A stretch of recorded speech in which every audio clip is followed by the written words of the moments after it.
tómenlo como parte de su vida, como una filosofía, ¿viste? Cuando, no sé, la gente que medita o la gente que hace yoga o... bueno, es una filosofía de vida y para nosotros el viñedo y el hacer vino nos transformó la vida. Yo lo trato de ver así al vino, ¿viste? Lo veo como algo vivo, a lo cual lo tengo que tratar y cuidar en función de la vida que tiene.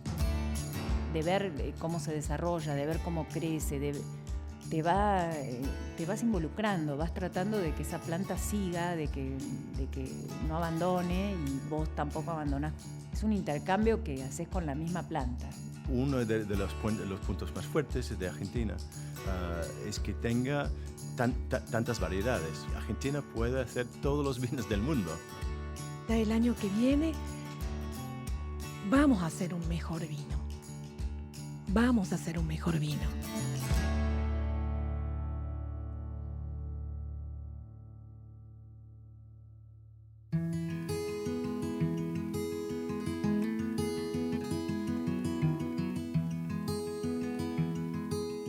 El territorio argentino vitivinícola está desarrollado sobre todo en la parte andina, en los valles andinos, donde hay agua y donde hay tierra que drena y donde hay diferencias de temperatura. Entonces el área andina fue por excelencia la parte vitivinícola y hay que entenderla hoy de nuevo como un conjunto.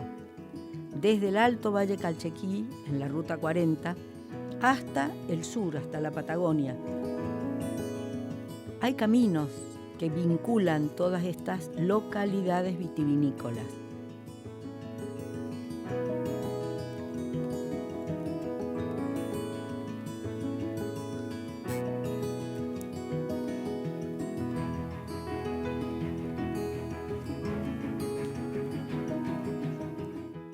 Los indios sabían lo que hacían, vivían en la altura, no vivían en el bajo. Y es lógico porque la altura era mucho más sana que vivir en el monte chaqueño, acá en Salta, ¿no? Entonces toda la riqueza se producía en esta región. Y si yo lo pienso en Mendoza, y te diría un poco en el 99% de lo que nos sucede en Argentina, lo que hacemos son vinos de montaña. La cordillera de los Andes es el eje central o es lo que nos da absolutamente todo, porque si lo pensás desde el punto de vista productivo, nuestras características climáticas están determinadas por la montaña. Pero hay algo que no tienen los otros países, que es el terruño, digamos así, ¿no? Eso no es algo que uno puede llevarse a otro lado, no es comprable, no puedo comprar clima, no puedo comprar tierra y llevármela a otro lado.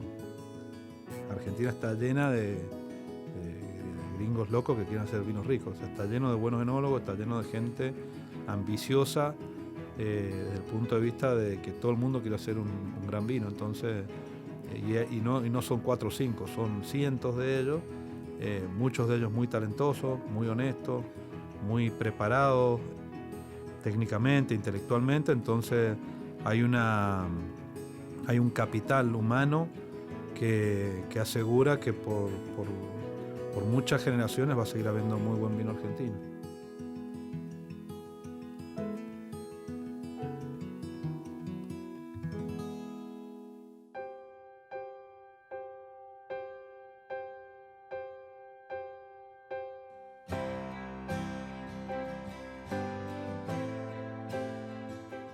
En realidad el vino es un elemento sagrado, ¿no? Siempre fue visto como un elemento sagrado por lo que provocaban los bebedores. Los griegos le decían, por ejemplo, Eleuterio, que quiere decir el libertador. El dios del vino era Dionisio, que era también el dios del teatro. Después la cuestión de la sangre de Cristo, ¿no? Que es algo determinante porque al ser imprescindible para la misa, no había iglesia que no tuviera un viñedo, no había convento que no tuviese su bodega, consolidando la idea del olivo, la vid y el trigo, que son las bases casi de los fundamentos de Occidente.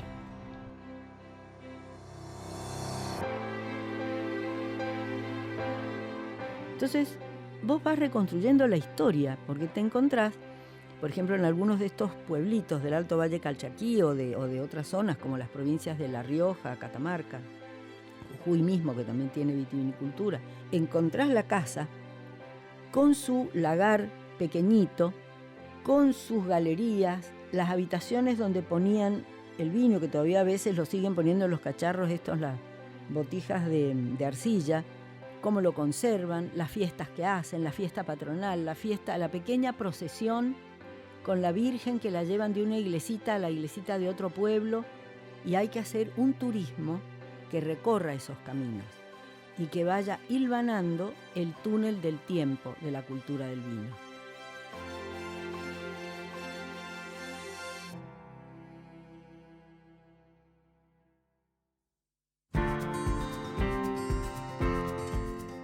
Con un socio veníamos buscando la tierra prometida. Buscábamos una combinación de altura y desierto. Yo creo que Fiambalá es la epítome de la combinación altura y desierto.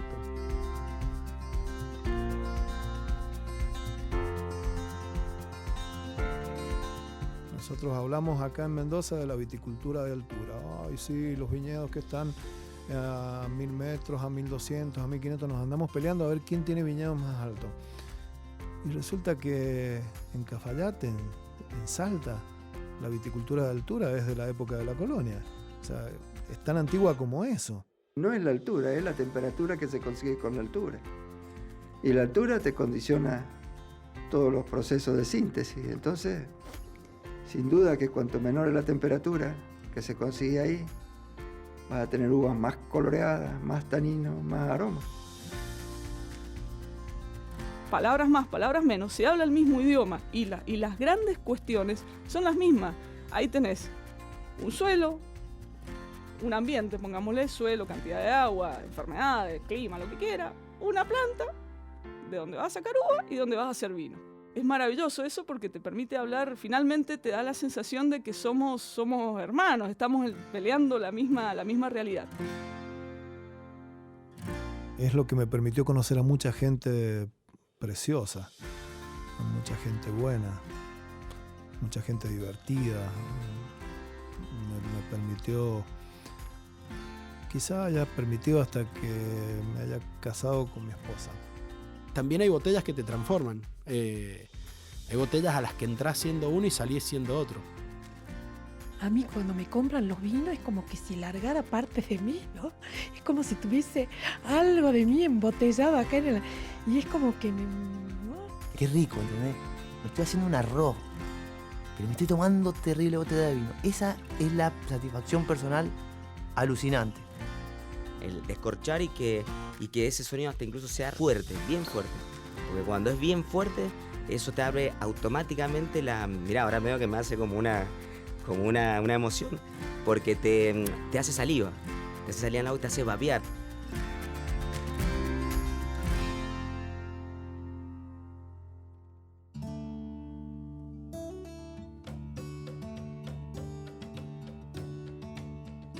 Una comida que asocia al vino es la pasta. Cuando hay carnes, es prácticamente una exigencia tomar vino. Y por ejemplo, en invierno, con los guisos, el locro, las empanadas, el asado, la carne a la olla, todas esas comidas, sí, un buen Malbec. Un mundo que está muy relacionado a la cultura gastronómica y a esa diversidad de platos que te da un territorio tan grande como la Argentina. El maridaje es una palabra que hay gente que le gusta y gente que no. Prefieren acuerdo, armonía. A mí me encanta maridaje. No me gusta mucho hablar de maridajes, la verdad. Me gusta tomar vino y comer lo que tengo ganas. Sí, está re bien. Vos si mezclas dos colores tenés un tercer color. O sea, es maravilloso la mezcla, el mix. Este país es un mix, nosotros, la cultura, todo, la mezcla, un blend, todo es maravilloso. Está buenísimo y tiene mucho que ver. Ahora no es la única idea, no es el único disparador. No podemos hablar del vino porque queda bien con una comida o porque va, ya está.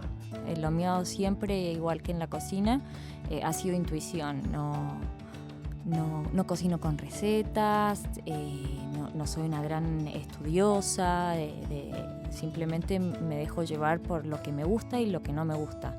Yo pienso que es un conjunto de muchas cosas, el maridaje.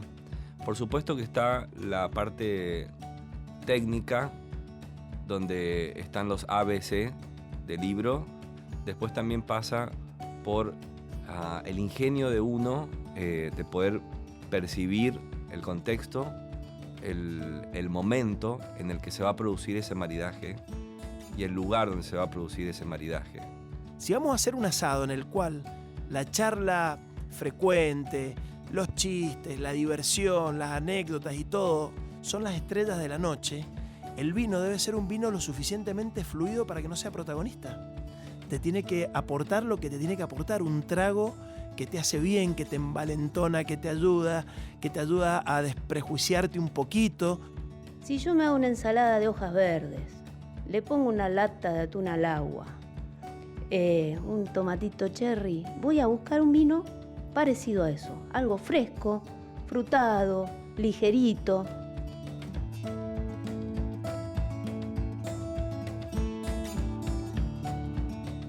El mozo tiene que tener cierta actitud, sobre todo. Tiene que tener como quien dice, un tanteo para ver qué es lo que quiere comer el hombre. Que puede ir por la parte regional o capaz que viene un tipo que viene ya del norte machucado con las comidas regionales, ya quiere comer algo liviano. Entonces, en base a lo que está comiendo, vos podés ofrecerle cierto vino.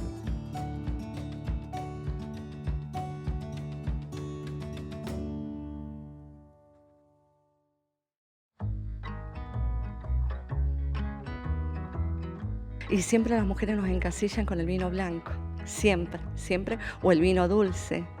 Y en mi caso no es así. ¿Por qué tiene que ser así? ¿Por qué los vinos tienen que ser blancos o rosados para la mujer? Nosotros estamos tratando de romper ese esquema que, gracias a Dios, hay varias también que se están sumando a eso. El rosado hoy es un vino que ha crecido mucho en el mercado y no es porque lo tomen las mujeres, lo toman hombres también, lo toma la juventud. Chicos que están iniciándose en el vino eligen los rosé. Entonces, desmitificar es invitar a la audiencia a que se anime no solamente a comprar el Malbec de siempre, sino que se atreva a probar.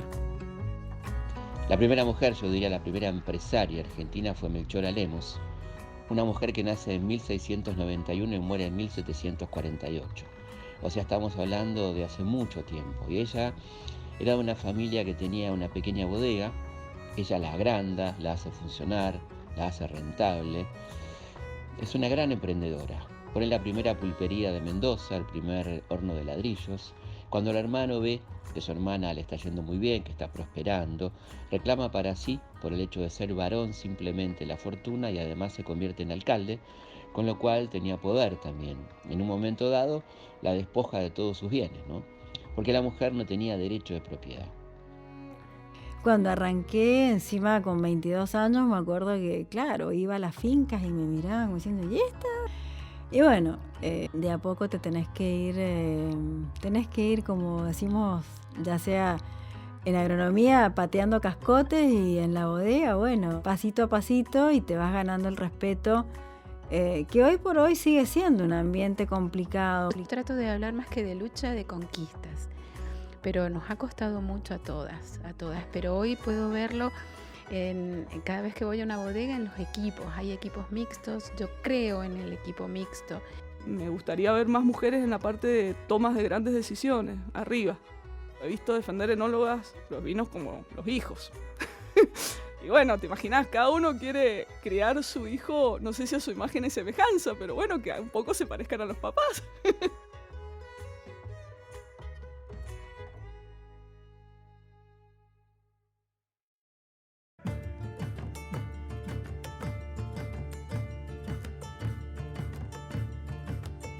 Podríamos decir que hay momentos que son de toma de decisiones y hay momentos críticos en donde ni siquiera podés decidir.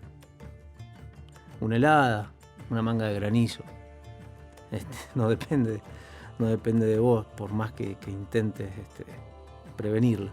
Yo sé de gente que hace ritos, no sé qué, de cruz en sal, que bandera negra, que aparte con esta actividad uno se hace creyente.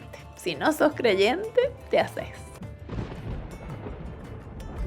Porque ves un relámpago en esta época y empezás a rezar a todos los santos, por favor, a los que crees y a los que no crees también.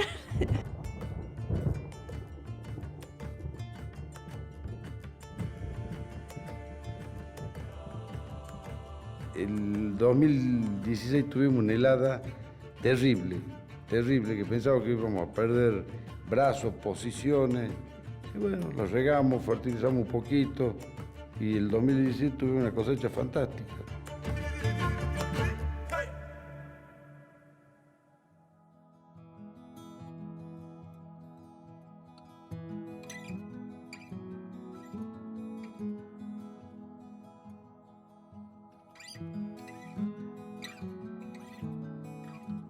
Nosotros decidimos plantar en el lugar donde nosotros vivimos, sabiendo que es una zona totalmente extrema para poder hacer vid, para plantar viñedos, pero lo hicimos porque es nuestro lugar, porque es el lugar donde vivimos, donde criamos nuestros hijos, donde nos gusta vivir.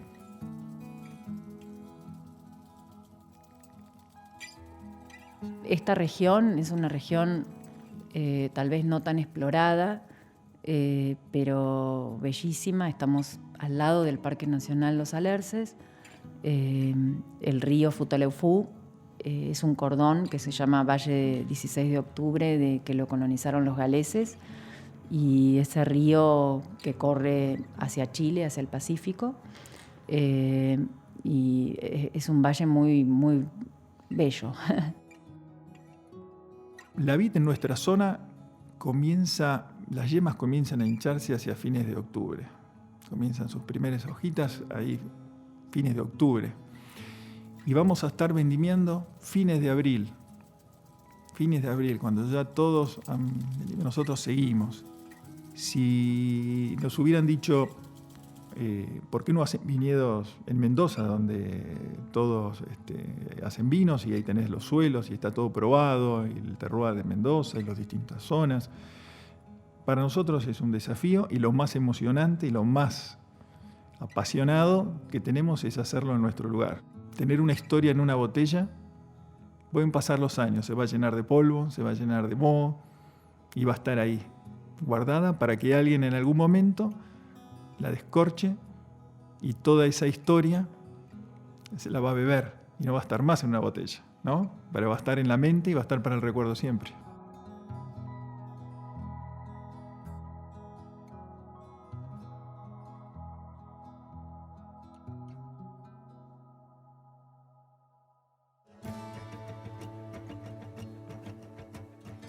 Ya que yo hago vino, no jugo.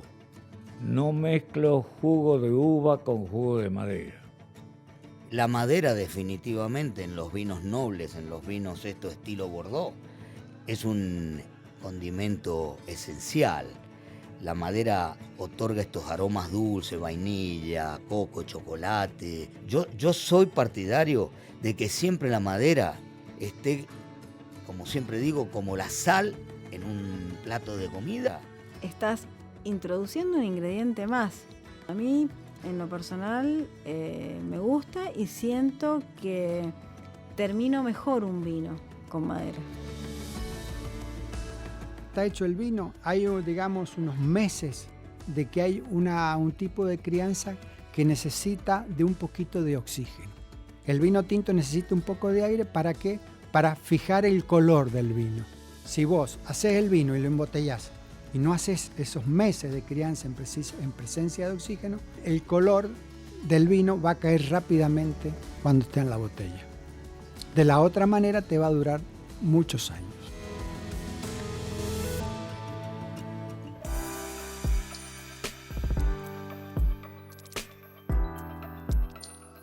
Como todos sabemos, a partir de los años 80, 90, la industria pegó un salto de calidad, un salto cualitativo, porque era una industria de volumen, más de calidad, y a partir de ese momento cambia por una industria de calidad.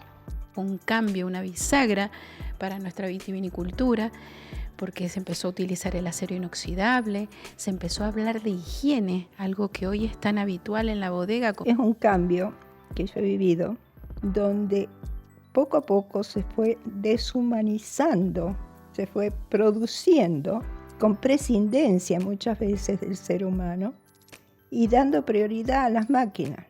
Y fue una revolución industrial. desde el hombre ese que era imprescindible para atender el vino a la noche, para que no se pase, para que tenga una buena fermentación, hasta controles automáticos para que el vino no fermente de más.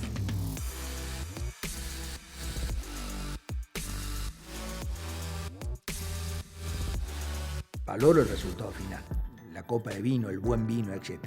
Pero valoro el sacrificio, ¿no es cierto?, de todas esas familias que participan en la parte previa, en la parte agrícola y en la parte durante la elaboración, que son 90 días que trabajan las 24 horas del día, los 7 días de la semana.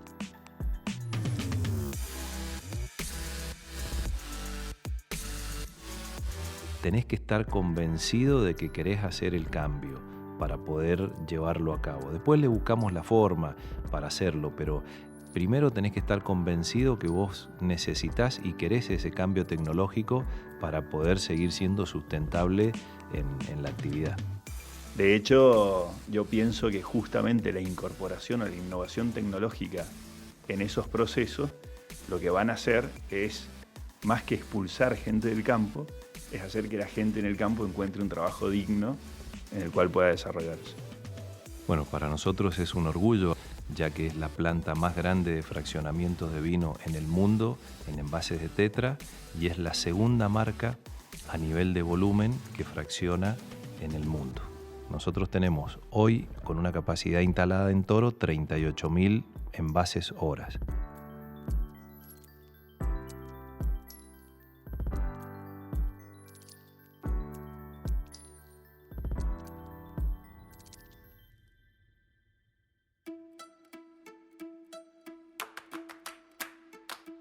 La exportación, nosotros lo medimos en cajas, son cajas de 9 litros y exportamos cerca de 5,5 millones de cajas. Muchísima variedad para poder abastecer los casi 100 mercados en los que estamos.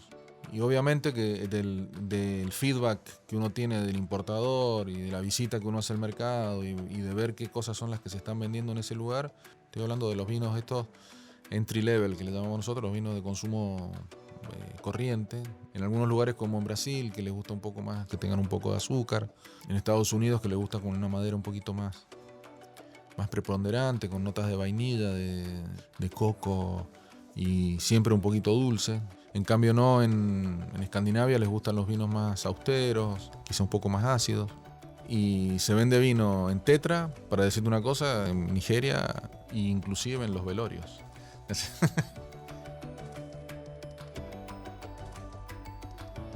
Yo creo que todo enólogo, todo dueño de bodega, todo vendedor de vino que sale al mundo a vender vino argentino, compartimos esa circunstancia y compartimos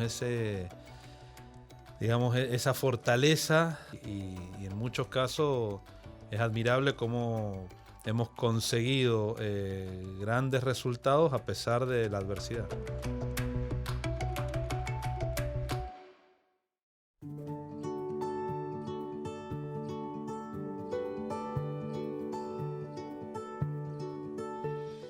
Antes, las bodegas eran hechas por constructores. En el siglo XIX empezaron a ser hechas también por ingenieros. Pero la arquitectura de las bodegas empezó promediando ya el siglo XX, cuando hubo que hacer una imagen del vino, casas que representaran en los nuevos conceptos de vino. Y ahí empezó a trabajarse con el fenómeno del enoturismo, o sea, viajar para tomar vino en los lugares de origen, que se transformó en un gran éxito, porque la gente viaja para tomar vino, pero también viaja para conocer los lugares donde se hace el vino, su cultura, sus costumbres, conocer y tener experiencias. San Rafael, todos sabemos que nació como un lugar de turismo aventura y poco a poco fue apareciendo este negocio del turismo del vino, esta oportunidad que nos dio estos turistas de poder mostrarle que San Rafael era un oasis vitivinícola importante. Y realmente este matrimonio, turismo y vino, es un matrimonio fantástico. No hay nada más placentero que poder llevar un turista a tu bodega, que es tu casa, y mostrarle que realmente el vino tiene una mística y tiene un aura que no lo tienen otros productos. Y eso realmente es lo que la gente termina internalizando y termina yéndose de cualquier oasis vitivinícola con una sonrisa distinta. Lo grato que es lograr un producto tan noble como ese es lo que realmente termina enamorándose del vino hasta los no consumidores. Entonces nos dimos cuenta que era insoslayable para hacer una arquitectura del vino empezar por un paisaje del vino.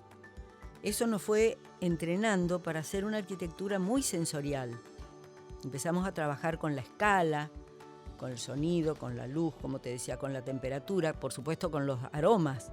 Entonces, la arquitectura terminó siendo una obra sumamente estimulante cuando uno recorre estos espacios y piensa en lo que se está haciendo. En este caso, el vino va a ser siempre una bebida trascendente.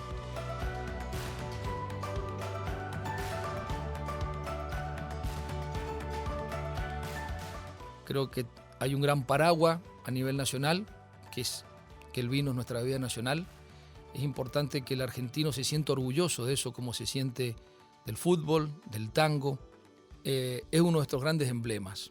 Y eso es el gran desafío que tenemos hoy, quienes estamos en el turismo del vino, que cada uno de los turistas que nos visitan se lleven en su corazón un pedacito de nuestra industria, un pedacito de ese vino que queremos poner en la mesa de cada uno de ellos y en el corazón de cada uno de ellos, porque lo que buscamos es eso, que sea una experiencia inolvidable.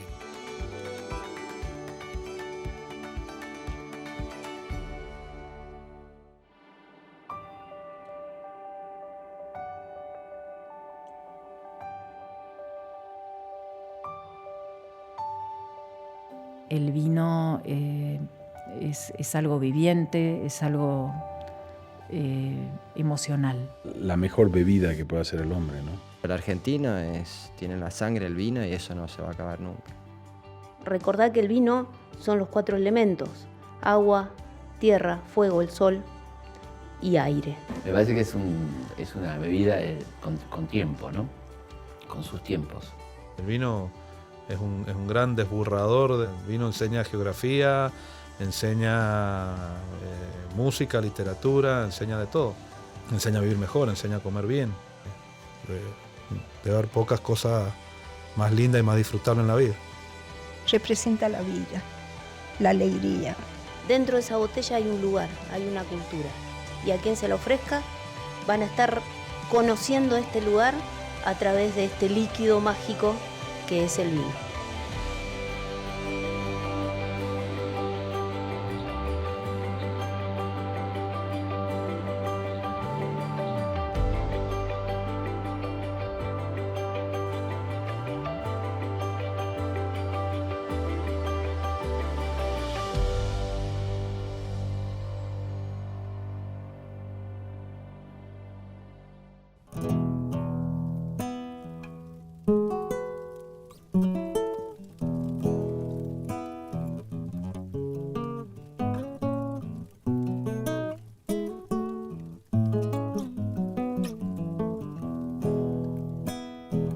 No te vayas, amor,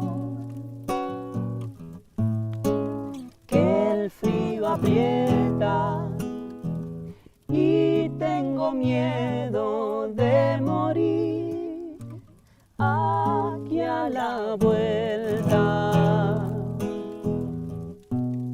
Y ha de dolerme tu ausencia al empezar la siesta.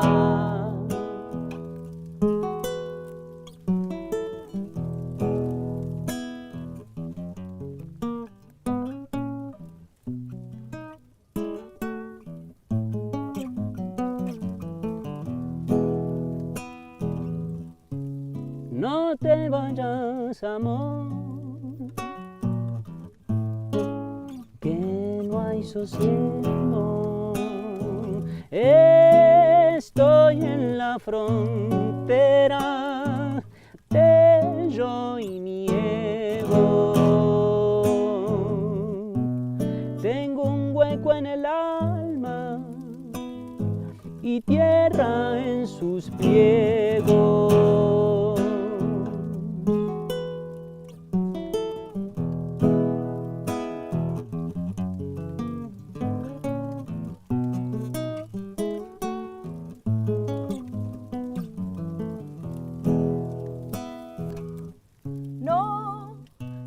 vayas, amor, que pierdo el ángel.